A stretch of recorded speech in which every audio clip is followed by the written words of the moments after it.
Come and experience the greatness of mud. If you had asked me, oh gosh, even just a year ago, if I knew that my future involved being a pig farmer, I'd have spit my coffee out of my mouth so hard laughing at you. I mean, are you for real right now? Well, apparently that's the case here for the 2025 version of Lee. I mean, I would have much preferred to be a better homemaker version of myself, but no, because apparently I'm a pig farmer now. I'm actually still not totally sure the direction I want to take with the pigs. At this exact moment right now, I've got 27 pigs, and one of those is dealing with some serious pregnant belly poppage. So I'm expecting to see some little bacon seeds arriving any day now. But hold up, first, let me introduce myself to those of you who are new here. My name is Lee. I am a wife to my amazing husband of 19 years. We have 7 wild and crazy but beautiful children. I run a farm in Maryland where I sell what we raise here on the farm in my little farm store. I homeschool the kids, do a lousy job of keeping house, cook just about every single meal from scratch except the occasional pizza delivery because, some days I just get too busy raising food that I forget to make food. Oh, and I'm a pig farmer now. Welcome to my home and farm. This is Gridiron Hill Farm. Since we currently only have 2 pig shelters for this group of pigs, I know Big Mama is about to pop at any minute. I decided to bring out an old trailer and use it as a makeshift shelter. This hinge is all frozen with rust, so Chris is just giving me a few pointers on how to free it up. I'm just spraying it down with some oil and letting it sit for a few moments. And then I'm gonna come back and beat it with a sledgehammer, because that's what works. Iron against iron, baby. Let me just say, if you can find an old junk trailer that's not suitable for the road that someone is willing to let go for cheap, snag it. Because I cannot tell you how many times we've been able to use an old trailer like this one for random things, like a pig shelter. I told you one got smushed. Oh, no. Yeah. There's 8. Yeah. Hey, that one's mine right there, and then this one I'm pretty sure Sally's.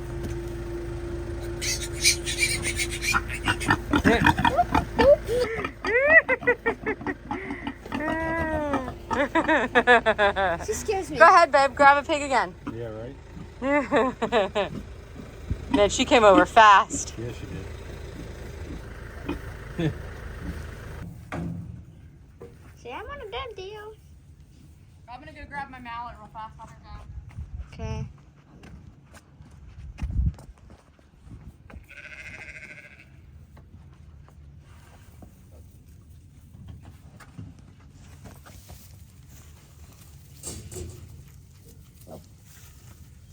Mama doing a great job. Yeah. Happened? I was playing with Chuck. I was playing Chuck this day and then Which one? I was playing with Chuck's this day and Which finger? Oh, hi. Oh, that looks like a painful cut. I was playing with Katie and with trucks, and then I fall, and then it's like, Oh, wow.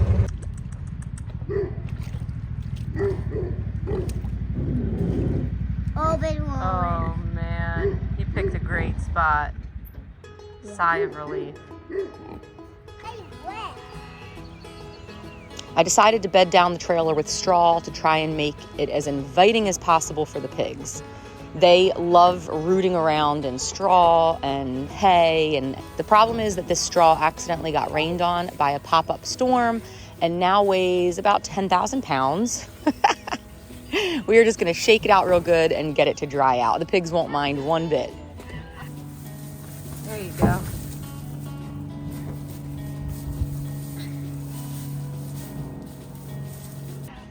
Now just giving these mamas some hay to eat and bed down with and letting them be with their little babies.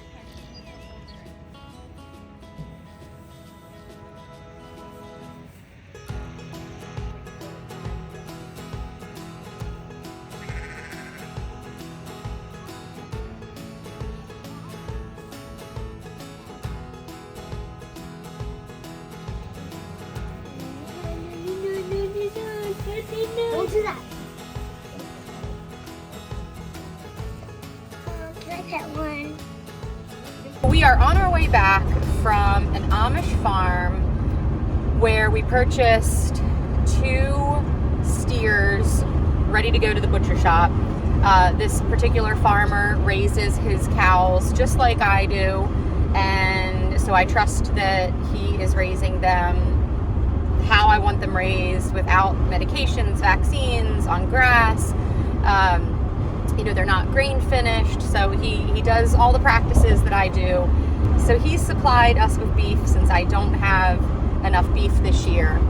So I'm on my way back from his house, his farm, and we're going to head home, throw some water and some hay into the trailer for the cows, the steers, and wait until tomorrow morning. I am then going to be taking them up to the butcher shop. So that will hopefully replenish my freezers until I can get my steers out. So that is the one beneficial thing. This kind of relationship works really well because someone like me who has the market for high quality beef but doesn't have the ability to raise it all myself, I am able to support another local farmer who doesn't have the retail market but just wants to raise the beef. And so it helps both of us out. He gets a great deal. He can make more money than having to send them to an auction, because the auction, most of the time people there don't really care about the practices in which you raise them. He can sell them directly to me. I come to the farm and pick it up for him, so he doesn't have to arrange transportation. So it works out really well for both of us. So I'm super happy. And then I just got a call from the broiler supplier that I have that my broiler chicks are ready to be picked up today. So I was hoping that it wouldn't be until tomorrow so that I could get these cows to the butcher and then clean the trailer out real fast and load up the broilers. I've got my other trailer, as you saw, being used for the pigs, and that is supposed to be my broiler trailer. So now I'm gonna have to run over to the horse barn and get the horse trailer, which then that puts me in a little bit of a bind because my girls need the horse trailer for a horse show on Saturday. So I am gonna have to try and think how I can do this to make the most sense. Ideally, I would not have ordered the broilers for this week, but they were available and they're not available next month, and I am completely sold out on whole chickens, so I know I needed to get some replenished, which I can't believe that I sold out. I thought for sure I would be eating a ton of chicken because I couldn't sell them. So I'm thrilled that I was able to get them sold. So this is a good thing, but now this also has me really trying to juggle everything. And this is the struggle that I have between trying to farm and do this. This is my job. I've got a car full of kids with me. And so I have laundry that needs to be done. I've got taxes that need to be finished. I've got lunch that needs to be made, dinner that needs to be started, a house that needs to be cleaned. Fortunately, most of my kids can do some of their schooling on their own, but not all of them. So, trying to ask the older girls to help me. I don't mind asking them for help when I need it, but I also don't like them having to feel responsible for making the house run when it's not their responsibility. So these are the difficult times, but anybody that is a working mother can also understand exactly what I'm going through, because though I'm working off of the farm, it's not much different than having a job, away from the farm. However, my kids are home making messes, so it's not like we leave in the morning and then I can come home to a somewhat put together house. They're all there making a mess, whoever is at the house still. So anyway, so it's just a different life, and learning how to juggle, and having weeks with a lot going on and having weeks with a little bit slower pace. It's just, I guess that's kind of the joys that I get from the ADD person that I am. Gotta constantly mix things up a little bit. I came back home to find the last little lamb to be born. She's a little ewe lamb. I'm actually a little bit surprised that she's a single lamb since this ewe has had many sets of twins before. But I'm curious if she was the ewe that gave birth to a stillborn lamb about 2 months ago. I just randomly saw an unformed baby lamb dead in the barnyard. So this makes me suspicious that maybe she was the mama to that lamb. Let me see. It's a girl. Oh, it's a little baby girl. Oh, so cute. Oh my gosh. Oh, you're a wee little one. You're really small. That one is really tiny. Yeah, I'm not sure that one's gonna make it. Oh, Sayla, move, honey. One. We've got pigness. Look at all these things running around. Watch out, Sayla. Holy cannoli. Big disaster. Oh my gosh. Can you imagine once they're all up and running? I mean, this is... They're gonna get out of the fence and the moms are gonna be ready to jump out. Ooh, that little runt is super teeny. Yeah, I know, that was the one I was talking Ooh, about. and you said he couldn't get any food? I was trying every time I went to pick him up. To put him ready? Good life. Ooh. For the one. That one kind of concerns me. Fun hanging out with Hmm. you. Look at it. I mean, yikes. At what point do you intervene with that?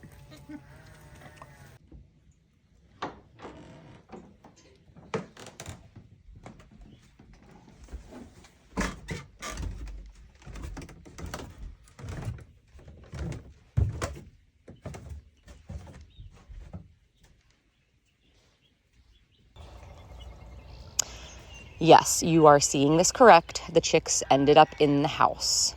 I'll come back to this topic in just a moment. Hold on. So let me just give you a little lesson in trailering animals. Imagine having no arms and someone pulling you on a wagon where as they turn and stop and go, your body is sloshing all over the place, okay?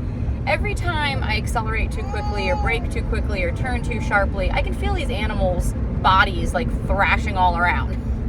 And people get so angry when they're driving around me, when I try and accelerate slowly, when I try and give myself plenty of room to slow down, when I take turns really, really gentle.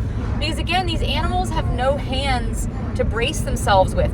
Their bodies just smash against each other and they lean against the sides and they're scrambling. Like I can feel the trailer moving all over the place with them adjusting. So when you're behind someone or in front of someone with a trailer, with livestock, like just keep that in mind. All right, so today I have a ton to get done. I've got sheep that are showing signs of parasite overload. So I am gonna try and get everybody dewormed. I also have lambs that need to be identified and tagged so that I can keep track of, like genetics and genealogy and all that stuff for breeding records.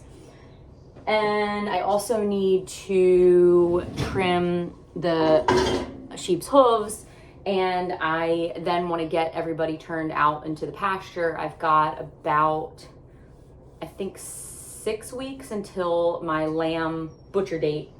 So I want to make sure that everybody is at proper weight as best they can be.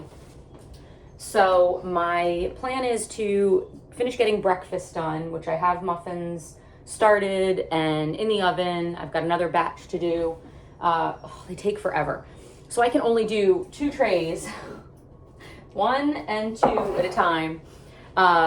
So I'm praying that, maybe one day I can get a large enough oven so I can get so I can get breakfast turned out at a decent time.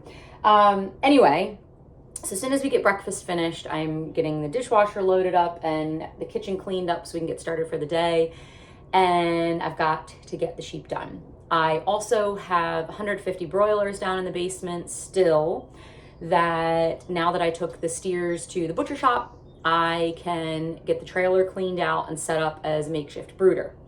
Those of you that might remember my brooder situation last year, I think was the cause of the coccidiosis issues that I had with both batches of chicks. So I'm not taking any chances this time around, and I'm gonna start with a clean slate in the stock trailer. I have to seal it up because it's open, it's a stock trailer. So I'm going to try and seal it up with plastic and see how it goes. I don't really have very many other options at this point. So we have a very, very busy day. It is, I think, 8:30, 9 o'clock. So hopefully if we can get breakfast out within the next half hour and then get outside soon. Theodore has been sleeping now for an hour and a half. So, maybe even closer to 2 hours. So he's gonna wake up any second now. So I'm trying to get everything done before he wakes up, and then I have to, focus on him a little bit. So we'll see. And I need to get dinner on the table by 5 tonight. So wish me luck. Okay, I told you I'd come back to the whole chicks in the house topic. So now that the trailer is empty and while I'm getting it ready for these chicks, let's go back and talk about that little timing mishap with the steers, the chicks, needing the same trailer for both things, blah, blah, blah. Yeah, well, I improvised and decided after much pondering that the broiler chicks all just needed to be in my basement, all 150 of them. Yep. So this is where I tend to walk a fine line.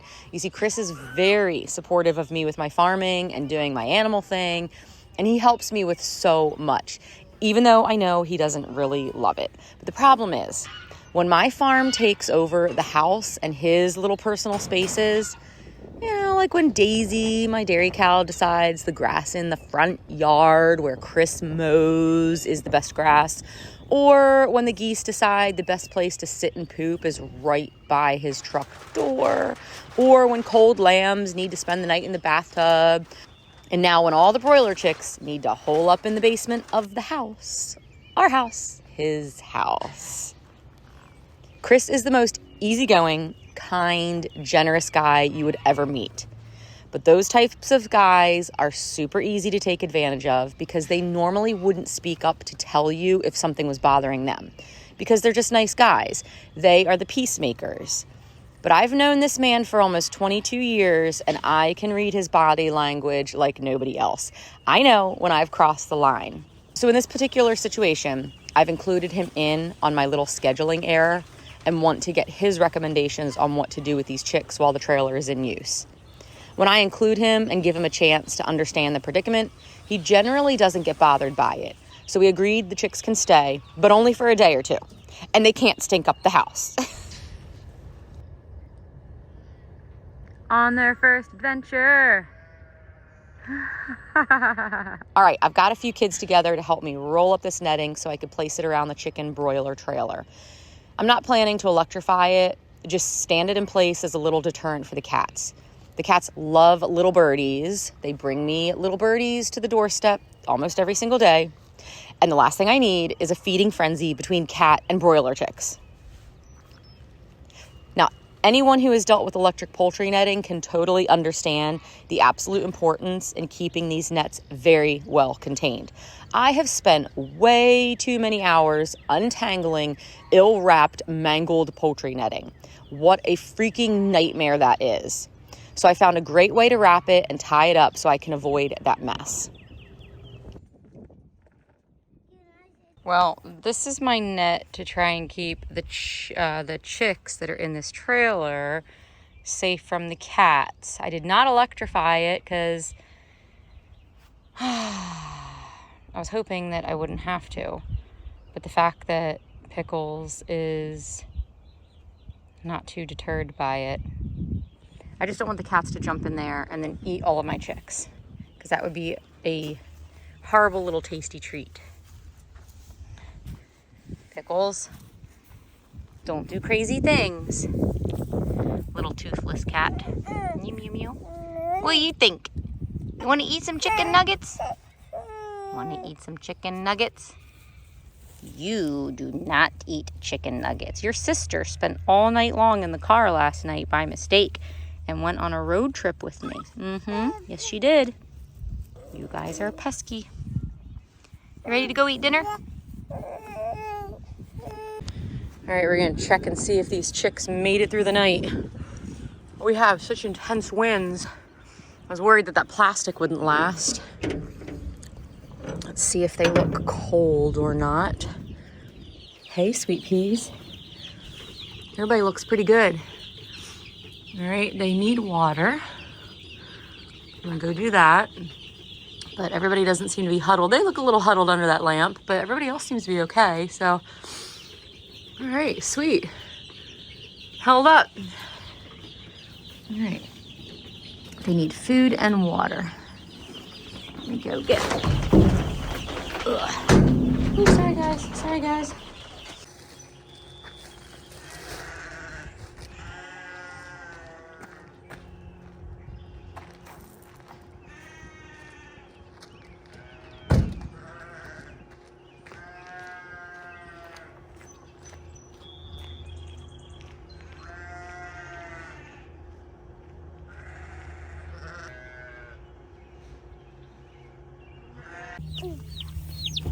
Oh, watch your head. You got both of them? Yeah. Good. Okay, ready? There are two. Yeah. Go ahead. Gentle, gentle, gentle. Good. Push them back. Good, good, good. All right, ready? I'm gonna close it. Ah! Okay. Phew. Come and experience the greatness of mud.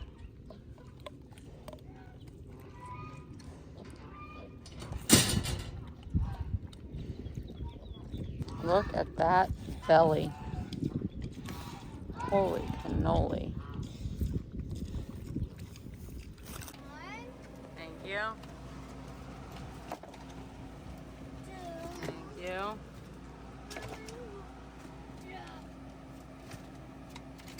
Thank you. Thank you.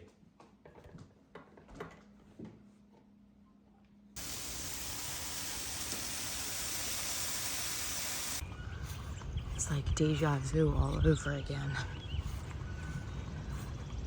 That pink pig is kicked out of the building. I guarantee she's in there. Did we have babies last night? Hey, mommy. Hey, mama. Hey, big mama. Hey, sweet, sweet. Hey, honey. So I don't want to scare her. Actually, I'm gonna put my coffee down because if she did in fact have piglets and I have to run because she's afraid, I do not want to spill my coffee. Did we have babies last night? Can you see me? Did we have babies? Did we? Hey. You still prego? Oh, you did, sweet mama. Hey, sweet mama. Hey.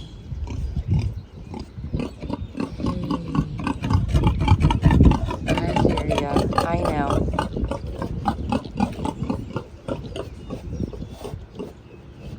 Okay.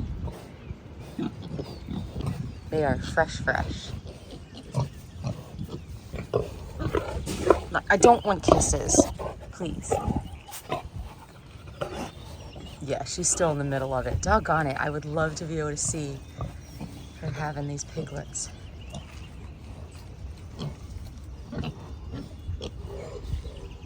Oh, gosh. How cute. Stop. Okay, so we've got 1, 2, 3, 4, 5, 6 so far. So we're gonna come back and check her out a little later. So since I can't see her butt, I can't watch her deliver, which I'm really bummed about. I wish I had a camera up there.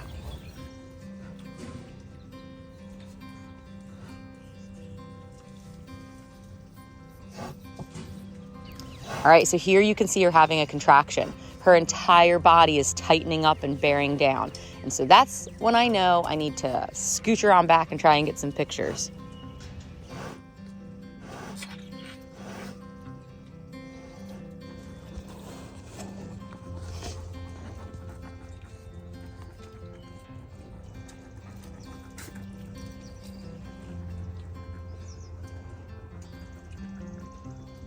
This is my birthing spot where I am coaching. I'm actually not really coaching, it's more or less watching. Let's see if we can get Any on camera.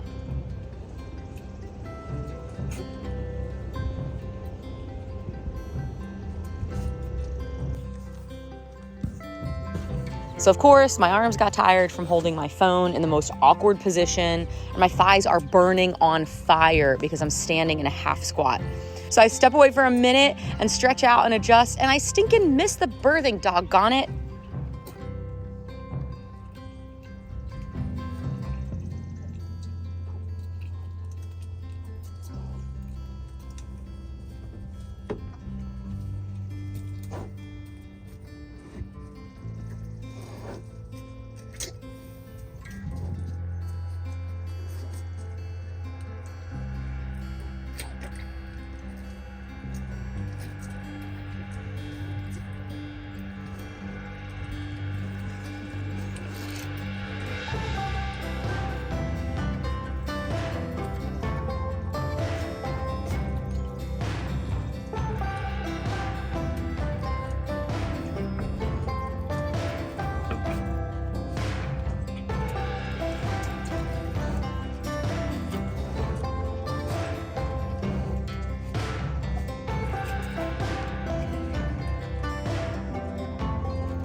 No.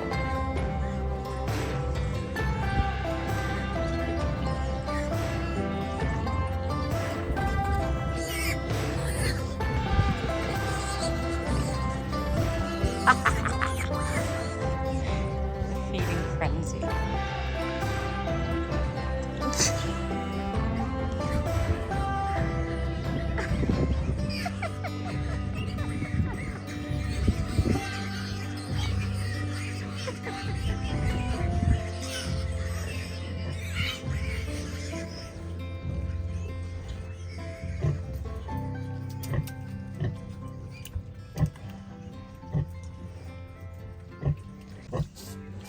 Missed it.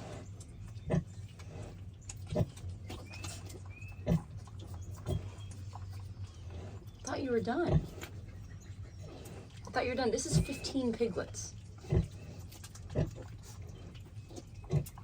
So this piglet was born and was so huge. And this is textbook dead piglet scenario. So this one came out huge, followed by about a 10-minute gap in time, and the next one that was born was a stillborn. So what that basically means is because this big one was holding things up, the next one in line stayed in the birth canal too long and ended up dying there. So unfortunately, that's what happened in this situation. So we have, I think I counted 15. We did have one get squished. So if that's the case, then she had 18 at one point. 1, 2, 3, 4, 5, 6, 7, 8, 9, 10, 11, 12, 13, 14, 15. Wait. Okay, one's behind her. 1, 2, 3. And then 4, 5, 6, 7, 8, 9, 10, 11, 12, 13, 14, 15. So I think there's 15 alive. Okay.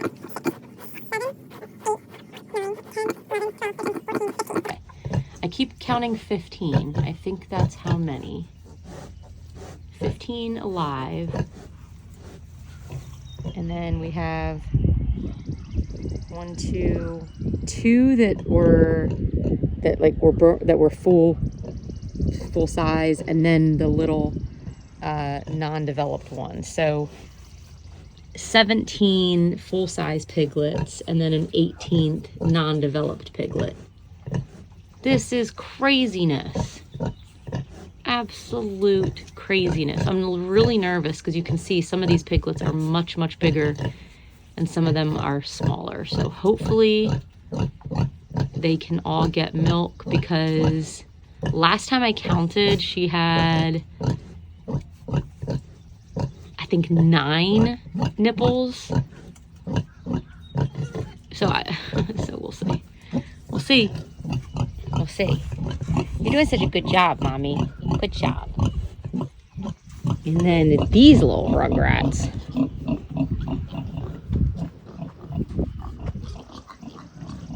The feeding frenzy has begun. Well, I hope you had a wonderful time here with me this week. So, does having 42 pigs officially make me a pig farmer? Oh my gosh, this is my life now. How the heck do I have 42 pigs? This is insanity. All right, we need better pig birth control measures around here.